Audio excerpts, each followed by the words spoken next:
วัสดีค่ะเพื่อนๆวันนี้พามาชมบรรยากาศที่ทะเลนะคะหาดดงตาลค่ะเก็บภาพบรรยากาศสวยๆมาฝากเพื่อนๆนะคะเนี่ยค่ะ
ที่ทะเลหาดดงตาลค่ะเพื่อนๆค่ะ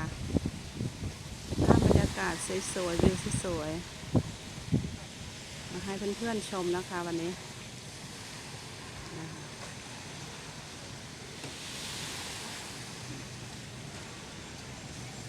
ทะเลสดใสสวยงามมากค่ะ